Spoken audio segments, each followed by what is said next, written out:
Welcome to my channel, Glecious TV. Yan po ang ating sitaw. At may bunga na rin siya. Ayan, mga sitaw natin. So, ito yung mga buko. Yan. Yan yung mga buko, pero andito yung mga bunga. Ayun o.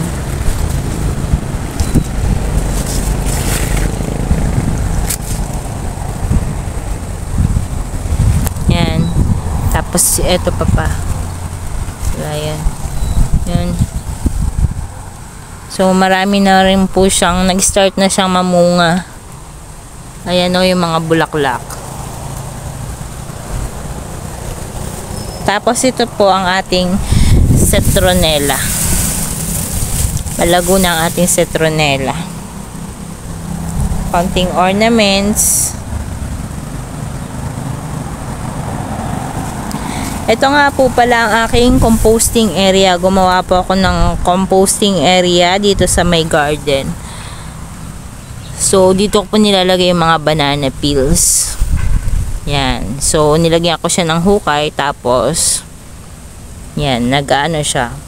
Pataas ng pataas. Parang nagmamountain na yung composting niya. So, maganda naman kasi malapit sa halaman.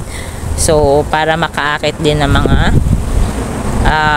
earthworms, mga bulate. Ayan o, yung ating mga sitaw.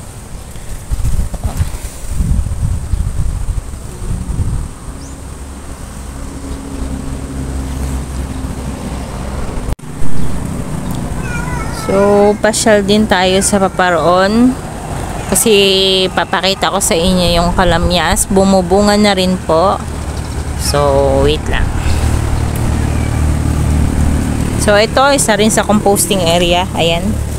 Mga banana peel. Composting area rin po to.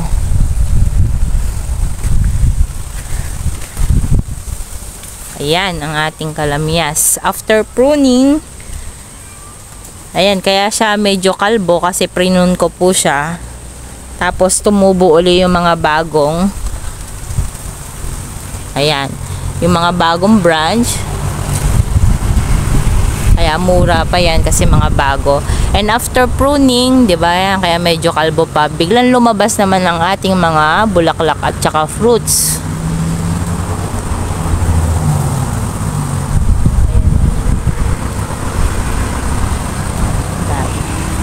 Ang dami. Ayan. Naglabasan after pruning. Kita niya siya, oh. Galing sa talbos.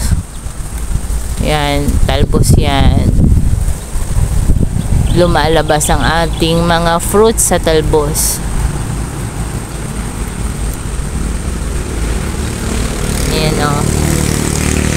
Lagsungan. Ayan.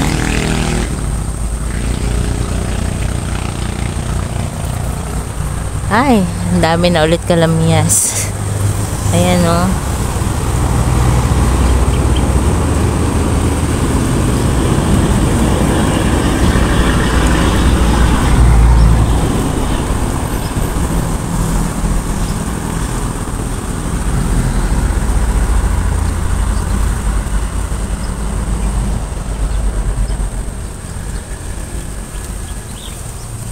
Tapos may mga bago pa siyang flowers, so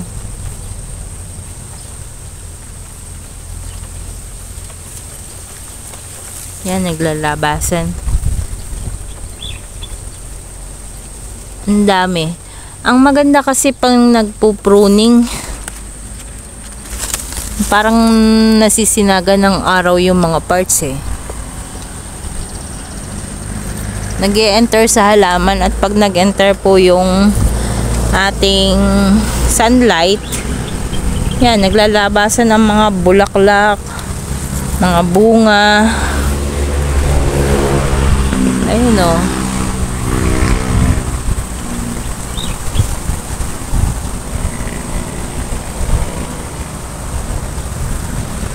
Ayun o, prinuning ko siya o.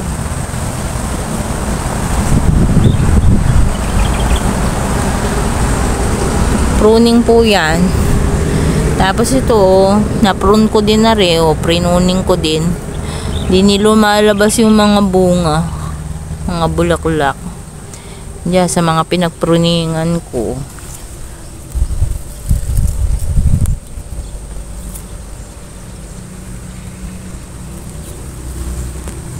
Ay. Meron pa po tayo doon. May kalabasa pati tayo doon. So, yun po yung mga salay.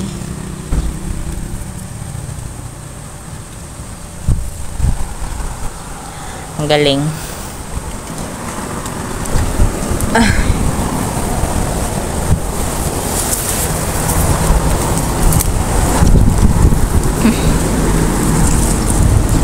So, hindi ko po masyadong naitindi dito, kaya medyo masukal. Pero,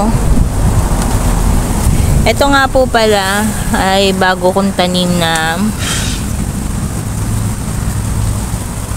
singkamas para kuhanan ng buto. Pag iyan po ay magkabuto, yun ang itatanim natin para lumaman.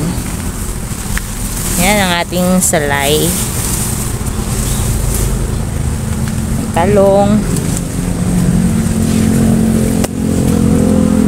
Ito nga po palang ating mustasang pampano ay marami-rami na ang buto. Ayan.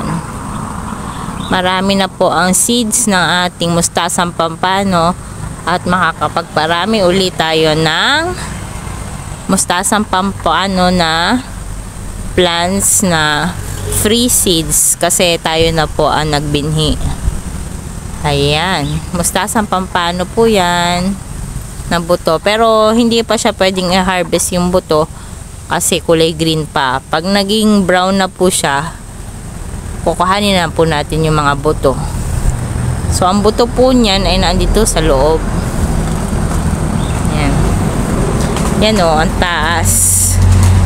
Mataas na yung ating mustasang pampano. So yun ang kagandahan kapag hindi natin hinarvest yung mustasa na kasama yung ugat. So may bagong buko kaso nga lang damage. May mga uod. May bagong buko po ang ating, sana magtuloy ang ating kalabasa. Parang hindi siya healthy kasi laging naulanan. Pero nagtuloy naman po ito. Yan. Ating kalabasa. Squash. Nagtuloy naman na rin isang are. So may maha-harvest naman tayo. Kaso hindi sa ngayon kasi hindi pa naman siya gagamitin for cooking. Saka na pag ready for cooking na para hindi masayang, para fresh. Ba.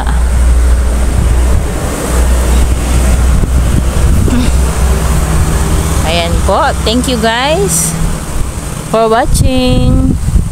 Thank you for watching. Hope you subscribe to my channel, Glecious TV, and click the like button